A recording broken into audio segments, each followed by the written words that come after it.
welcome back to the Citizen channel. I hope you're all staying safe and well. Our player rating show of Southampton 1, Manchester City 4. We'll take that one, yes. It wasn't looking so good 44 minutes into the game. A bit of a sluggish first half, but we'll talk about that in our talking point show, so please join me for that when that's available.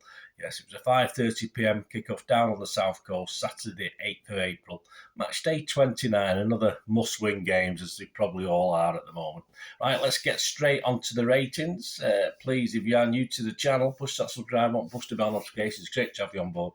Everything City past, present and forever, of course, or as long as my little voice holds up or I'm around, that's for sure. So please enjoy it. And if you can push that little like button for this player rating show, much appreciated. I'm trying to get about 20, 25. If you can get me to that, I usually do on this one. If you can please just push that button now before you forget, before we go through Mr. Bajkowski's rating. Simon Bajkowski from the Manchester Evening News. I'll give you my little thoughts. I was down there, so yeah, based on what I remember and what remember it all. But obviously, I'm not one for many days in the 80s, 90s. Always a bit drunk when we go to away games. It's the only way we got through. But I'm usually quite sober these days when I watch these matches. Right, let's get on with it. Edison, Simon said, alert early on to stop a lightning Southampton counter, and his passing helped City out in a few tight spots.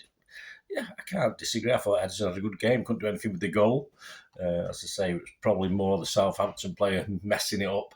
But Edison had the nous to get out there and get a strong hand to it as well. So, yeah, but apart from that, wasn't really called on too much. But City are always far more confident at the back, playing out under press when he's in goal. It's as simple as that. 7 from Simon, 7 from me.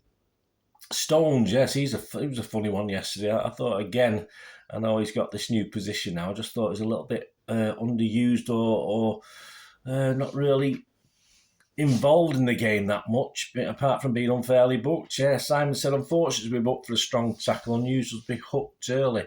Yeah, I just thought it was lacked effectiveness yesterday. Was it a foul even? I've not seen it played back. It looked like a perfectly good tackle to me, but because perhaps he jumped in the air, he was high in the air. These days, it's surprised it wasn't a red card, in fairness. Simon, give him a 6. I'll just give him a 6. Not any particular fault of his. I just think this position he's played against certain teams, it's perhaps unnecessary. Anyway, let me know what you think, guys. Akanji sent packing by SYLVAIN in one moment, but recovered well, said Simon. Yeah, he's a steady Eddie, Akanji, isn't he? He's not going to do anything spectacular. He's does the basics, if you like, reasonably well. I've no complaints. Simon gave him a 7. I'll give him a 6.5. Diaz not 1 but 2 important blocks in the space of a minute in the first half when Southampton threatened. Yeah, he's the first name on the team sheet defensively, isn't he? I can't see him missing many games between now and the end of the season unless he picks up an injury. Let's hope not. So, yeah, Sam's given a 7. I'll give him a 7 as well. Ake did enough, said Simon, to put SYLVAIN off early on and looked assured throughout. Yeah, I think it was more SYLVAIN perhaps made a bit of an error himself. Good lad, lots of pace. That's a little bit of nous, I think. But again, I'll talk that in the talking point show. Just no big worries from Ake. I saw him get beat a couple of times. Not quite right, but Southampton are a nippy team in attack and they can play it around quite well. So I thought he did very, very well. So no big worries from me. Simon gave him a 7, I've given him a 6.5. Rodri, the conductor of the City Orchestra, once more came back into defence well when they were under pressure. Yeah, 1 or 2 what's going on, but yeah, we're big and busy. I think Stones releases him. That's one thing that Stones does do. Although, say, yesterday, perhaps it wasn't as needed as it is, say, a team against like someone like Liverpool. But it was big and busy for me. Simon gave him a 7, I give him a 7. Gundo, a typical Gundogan performance, linking well, said Simon, and lurking his space in the box when nobody expected it. Yeah, I was quite happy with Gundogan. Perhaps could have done better with that shot, but it was a good effort. Once or twice looked a little bit out of it. So that first half where I thought City as a team did, but it popped up with some good stuff for me. Simon's given him a 7, I give him a 7. KDB, a wayward start, but he's a team for the passes that others can't make, said Simon, and 2 assists, 1 City the game. That's it. Well, Does it count as 2 assists? I don't think the second one counts because obviously the goalie assisted it in the end by putting it back to Grealish. But if that's the one he's talking about, anyway, I've only got one. I'm sure I've only got 1 assist down, but no, quietish for him again in a dullish first half from City. But when it matters, when he has to step up, Pep never seems to take him off, does he? He never seems to sub him. He just keeps running. He's another Duracell Burnley, isn't he? He just keeps running and running, and all credit, while he's fit enough. Again, fingers crossed. Why not? Great. Simon gave him an 8. I can't argue with that. Although on the first half, you're thinking he's lucky to get a 6 or 6.5 or something like that. But hey, that's what makes good players. Mahrez, Simon said, too quiet, struggling to get involved and nearly seen Southampton score from a corner routine gone wrong.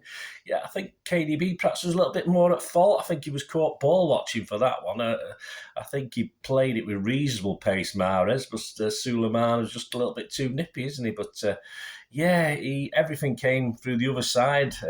You watch the match highlights back and you don't see Mahrez involved that much. It's all Grealish. So, yeah, it's one of his below par performances, which he didn't really need with the Bayern Munich game coming up. He needed to be on top fettle, didn't he? But Simon's only given him a 5. I've given him a 5.5. I almost give him a 6 on the basis that as a team effort, it was okay eventually, but I stopped doing that. I said I wouldn't do that, so I'll give him a 5.5. Grealish, Simon said, worked hard despite being frustrated by the ref, had a cool head for his goal. I'm not too sure about what the ref thing is. I might have missed that one. He looked a little bit woeful for the first 10, 15 minutes, but if you can play well for the next 70, that'll do for me. It doesn't really bother me. But, he was involved. He won balls and got involved at certain stages of most of the goals, I think. He was always in and around and causing problems and central to most City good stuff. And of course, that awful pass to Haaland for the goal. But hey, there you go. He put it in the vicinity of Haaland and relied on him to do his stuff. And all right, that probably is fair enough. So yeah, Simon's given an 8. I've given an 8 as well. Haaland, Simon said, missed one, scored one, booked, scored another one. Another important goal and some rest for Bayern. Yeah, I think he'd probably try and run out on crutches against Bayern Munich, won't he? Erling Haaland. Again, another one who, for the first half, generally looked out of it. A bit disappointed. Perhaps could have done a little bit better with that first chance he had, but looking back on it, it wasn't as easy. But he's just a shit Ricky Lambert, isn't he, basically? So what can we say? The big lummox was doing lummoxy things at the end of the first half and throughout the second half. A nice couple of touches as well. It built up to certainly one of the goals, the KDB. To Grealish when Grealish got his goal. So, no, played very, very well. Simon's given him an 8. I give him an 8 as well. On to the subs. Bernardo for Mahrez on 57. Yeah, some clever play, but shot straight at the keeper in the box. In a tighter game, those need to go in, unfortunate. He was busy. He sort of could beat 2 or 3 men, but he couldn't beat the 4th man or put it off to the right place. So it was busy, perhaps not as effective as it could be, but it was sort of not all over, but deemed to be over by the time he was contributing. So Sam's given him a 6. I'm not going to give any less than a 6. I think he should have scored, but he had a bit of fun, if not very decisive in that final pass, that final shot. Walker for Stones also on 57, beaten too easily for the Southampton goal. He wasn't alone with that one, was he? But the fact that he's not playing much. And again, the player that went past him, he's a good little nippy player. He's not going to, he's going to get these little breaks and get through. But he wasn't alone at being at fault in that one. There was a couple of other guys around him that also got beat by the forwards. So I'm not going to have too much of a downer for Walker. Nice to see him back. He was keen going up attacking wise. And yeah, Simon's giving him a 5. I'm not going to give him a 5. I'm going to give him a 6. I just thought it's a bit harsh to say 5. I was going to say to give him a 5 for a substitute. I'll give him a 6 as a substitute. I thought it was okay apart from that one moment. Alvarez for Haaland on 70. Simon said, put the penalty away without an issue. Yeah, well, wasn't the greatest penalty, in fact, was it? But it counted. That's as long as Bazuna moved, we're all right, because if he'd stood up, it probably would have hit him on the nose. But, as you'd expect, 70 minutes, as lively as he could be. So, Yeah, I will score him. I say 20 minutes, and well, he scored a penalty, so I will score him. Simon give him a 7. I'll give him a 7 for the fact that he had the nerve to step up and take the penalty anyway. And no time to mark. You got Gomez for Aki on 81, Phillips for Rodri on 81, and not used Ortega, Lewis, Laporte, and Palmer.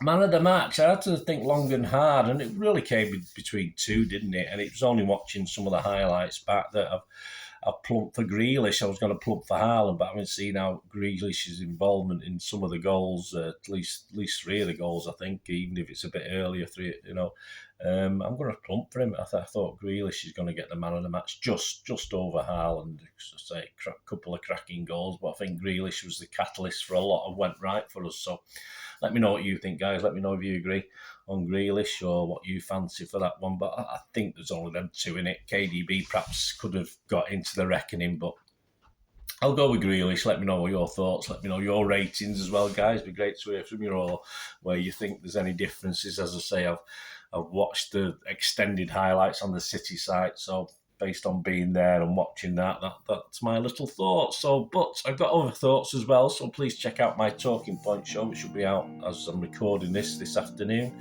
And of course, coming very soon, hopefully Monday, I'll have the Munich preview, the Bayern Munich preview, another big game in a list of big games. Thanks for watching us, guys. Please let us know your comments. It'd be great to hear from you. Until we meet again, that's one thing, don't we? Please stay safe, Blues. Come on, City. Bye for now.